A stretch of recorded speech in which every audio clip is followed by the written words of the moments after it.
উজিরপুরের মধ্যে এটা না? এই আজকের প্রথমে যে বরিশালের বিখ্যাত সেই গুটিয়া মসজিদ, গুটিয়া মসজিদ আজকে আমার প্রথমে আসা।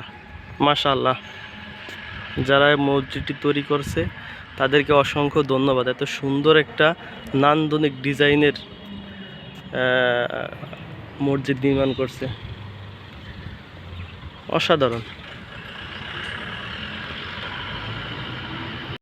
বরিশালের স্থানীয় যারা আছেন তাদের মসজিদটা অবশ্যই সকলে পরিচিত, কিন্তু আমি গুটিয়া মসজিদ সম্পর্কে নাম শুনছি, এই আজকেই দেখলাম গুটিয়া মসজিদের সৌন্দর্য।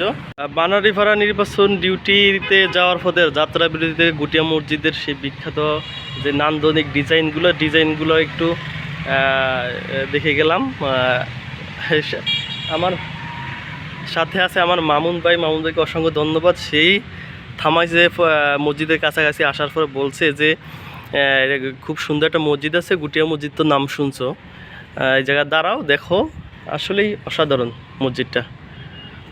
আপনারা যারা ভ্রমণ পিপাসু আছেন তারা অবশ্যই আসতে পারেন মসজিদটি নামাজ পড়তে, জোহরের টাইম যদি হইতো তাহলে নামাজ পড়তে পারলে আলহামদুলিল্লাহ অনেক ভালো লাগতো। ওই যে মামুন ভাই আমার কাছেই দেখা যাচ্ছে, মামুন ভাই আছে সামনে দাঁড়ানো। সব মিলিয়ে অসাধারণ একটা পরিবেশ, আসা যায় এই জায়গায়। এদিকে আসেন,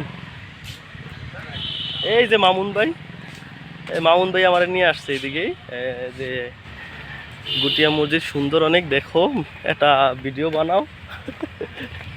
সে আমার ফেজ নিয়ে সবসময় সে খুব ইয়া থাকে, যাতে ফেজের রিচ সবসময় বাড়ে, সবসময় সাপোর্ট দেয় আমাকে, খুব ভালো। এই দিকটাতে মানে ঈদের নামাজ হয় নাকি? হ্যাঁ, হ্যাঁ আসে। গোলাপ বাগান, অনেক ফুলের বাগান আছে, অনেক বড় স্পেস। এতিমখানাও আছে দেখা যায় না? এতিমখানা আছে দেখা যায়। আসসালামু আলাইকুম নানু, এই যে এই মসজিদ, গুটিয়া মসজিদ, এই মসজিদ কত সালে হয়েছে ভাই? আপনি কতদিন ধরে এই জায়গায় মানে রক্ষণাবেক্ষণের দায়িত্বে আছেন? এদিকে 2003 সাল থেকে কাজ শুরু করছে, 6 সালে উদ্বোধন করছে। আমি 7 সাল থেকে আছি।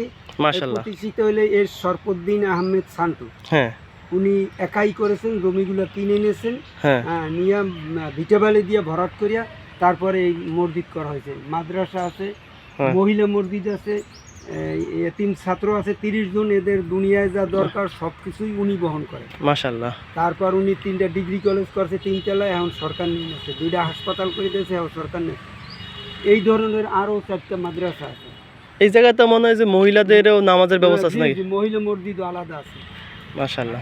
মহিলাদের জন্য ওই যে এক ইমামের মাধ্যমে স্পিকার, সাউন্ড বক্স দেওয়া।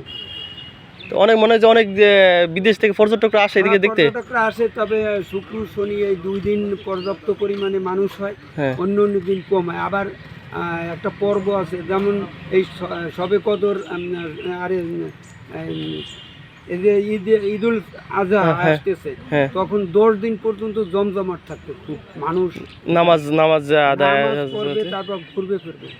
মাশাআল্লাহ, আর মাশাআল্লাহ। ঈদেও এভাবে, রমজানের ঈদেও 10 দিন পর্যন্তই থাকে, আর শবে বরাতের সারা রাত খোলা থাকে এবং লাইটিং সব থাকে।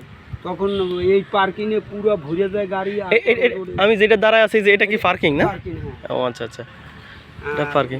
ওনার ওই কবরস্থান নির্ধারিত করা, এই যে যদি উনি মারা যায়, আল্লাহ তৌফিকে কুলায় এখানে দাফন হবে। মাশাআল্লাহ। আর ওটা হলো অজুখানা আর টয়লেট, মহিলাদের পশ্চিম সাইড, পুরুষদের পূর্ব সাইড। আচ্ছা, অজুখানা, এই পুকুরে তো মাছ আছে, পুকুরে এবং এই লেকে, চতুর্দিকে ভেবে লেক আছে, পর্যাপ্ত পরিমাণে মাছ আছে। মাশাআল্লাহ, মাশাআল্লাহ। আপনারা কতজন এটাতে বিভিন্ন কাজ বাজ করেন? এখন স্টাফ অনেক কম আছি, আমরা সিকিউরিটি আছি 4 জন, রাত্রে 2 জন, দিনে 2 জন। আর মালি আছে 2 জন, খাদেম আছে 3 জন, ইমাম আছে 3 জন, বাবুর্চি আছে, সুপারভাইজার, ইলেকট্রিশিয়ান, এই মিলিয়ে মোট 16 জন আছে। মাশাআল্লাহ, মাশাআল্লাহ।